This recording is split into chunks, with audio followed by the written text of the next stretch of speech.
believe it? It's November, so this is a themed plan and budget with me video. It'll have 3 parts. First up, we'll talk gift ideas.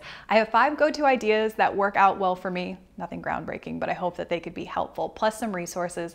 Then we'll talk how to actually budget for the holidays, and I'll finish up by planning out November. If you're new, I use a few tools. I have a paper planner. It's a disc-bound system. I use YNAB for all budgeting, and I'll also be in Notion a little bit today. So a lot going on, and if you want to skip around, I'll have timestamps down below. You'll probably realize this pretty quickly, but I love gift giving. It is my love language, but this time of year wasn't always my favorite. It used to be kind of stressful. Before YNAB, I had a little side hustle, and I would hope to have really good months in October and November. I would also hope that one of us would get a 3rd paycheck in October and take some of that money and put it towards Christmas gifts. But now that I have YNAB, I start saving in January, and that gives me so much flexibility, and it makes it so much fun. Since I'm putting aside little bits of money with each paycheck, if I find something in May, I can go ahead and buy it, and I don't have to wait and hope it's still around or hope I still remember it. And that's the other thing that has been huge, is to keep a list year-round. On July 4th, someone on Instagram posted a cornhole. I don't even know the proper word, you know, the board thing. I'm not a big cornhole person, but my in-laws love it. And this person on Instagram had someone on Etsy hand paint their family name and little icons that described their family. I love that idea, so really quickly, I did a quick capture in Habitica, and eventually I put it on my gift idea list. So when I sat down and started thinking about what in the world am I gonna get my in-laws, I had that, and I'm so excited about it, and I promise you, if I would not have written it down back in July, I would never have remembered it. I had been using Google Sheets to keep track of the gift idea and the link. This year, got a little fancy. I came across a holiday Notion template. So I took that and pulled out the pieces that worked for what I was trying to do, and I love it because you can add pictures, you can tag the person that you have in mind for this, you can mark it if you've already purchased it or if it's still something you're considering. So it's a free template. If you use Notion, I'll put that in the description box. Gift idea number 1 is to support a hobby. I love this one because people get so excited about their hobbies. And if you can get them an accessory that helps them take their hobby to the next level or do something different within that hobby, it shows that you know them really well and that you're paying attention.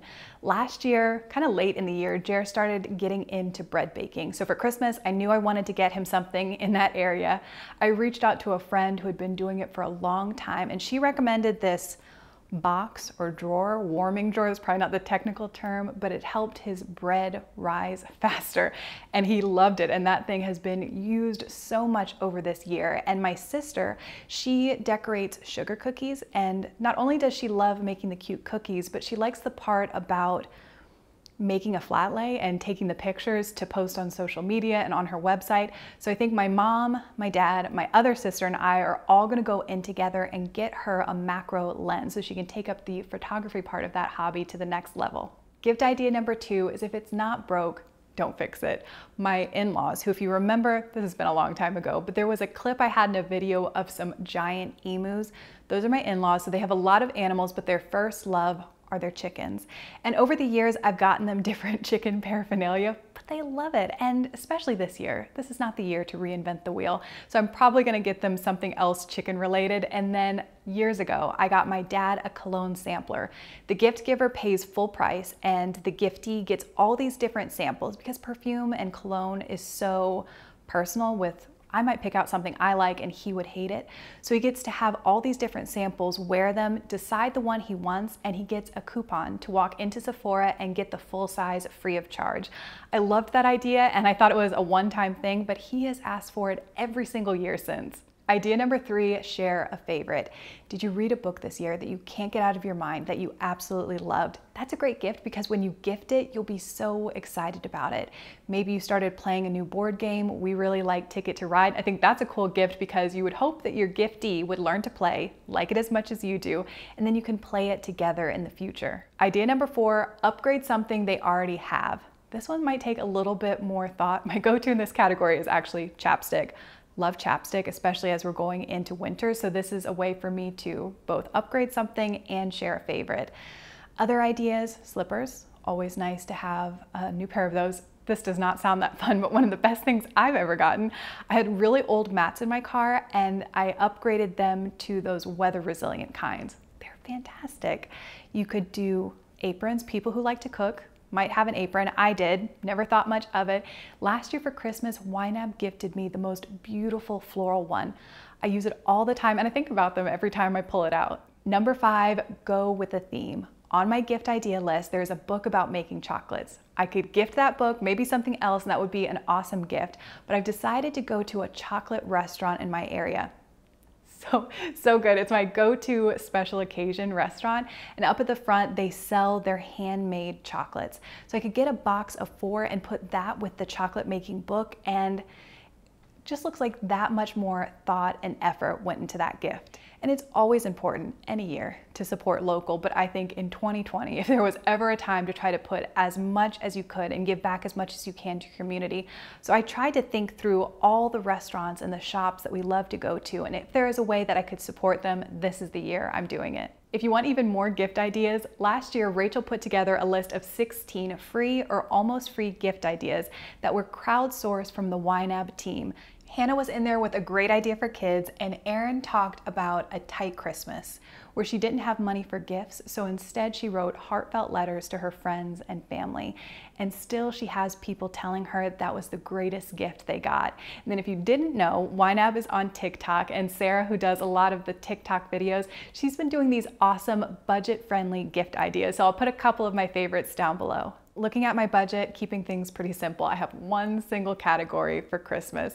I mean, I'm not traveling, not hosting, I might buy a wreath, but other than that, it's the gifts. And the Notion template is helping me keep organized with who I have and haven't purchased for yet, so that one single category is enough for me this year. Here's my very simple Christmas category. When I set this up, I chose spending goal by date and had it set to November 1st.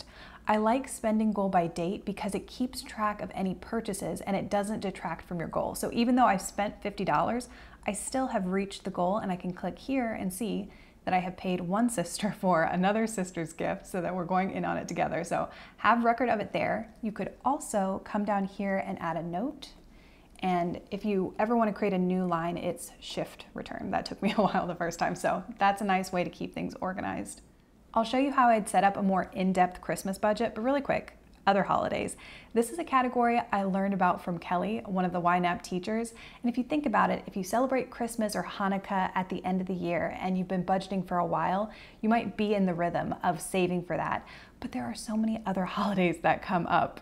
If you're not accounting for these other holidays, it can eat into your grocery budget. And that's something that happens to me in November, not just with Thanksgiving, but it's also 2 of my sisters. I have twin sisters and their birthday is in November, and I like to bring these special cookies. So if I am setting aside money for other holidays, it's not having to come out of Christmas or come out of my grocery spending. Sometimes I will also take out decorations. I got a little bit excited and got some felt pumpkins, which probably will end up being cat toys and being batted around, but it's nice to have this other holidays category. If you have more going on or you want to be more precise with your spending, you can create a category group. So I'll start with this, and I'm going to bring that down under true expenses, and I'll start adding in the different categories. Here's an example of a holiday category group. I broke it down into decorations, food, gifts, and miscellaneous, because things always come up, but this can be whatever you'd like. If you want a single category line item for every single person you're shopping for, you can do that.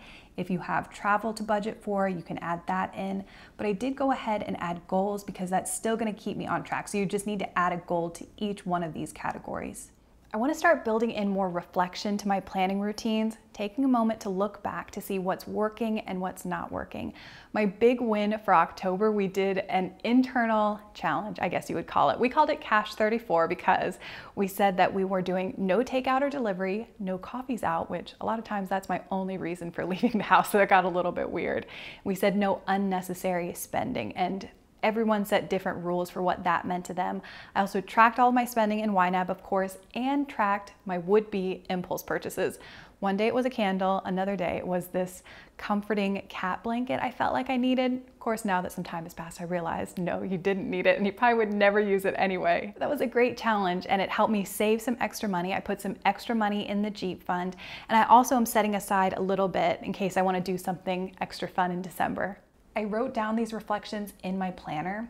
Another win other than the challenge would probably be the Pantry Makeover. So much fun. Doesn't look quite the same as it looked at the end of that video, but I still love it.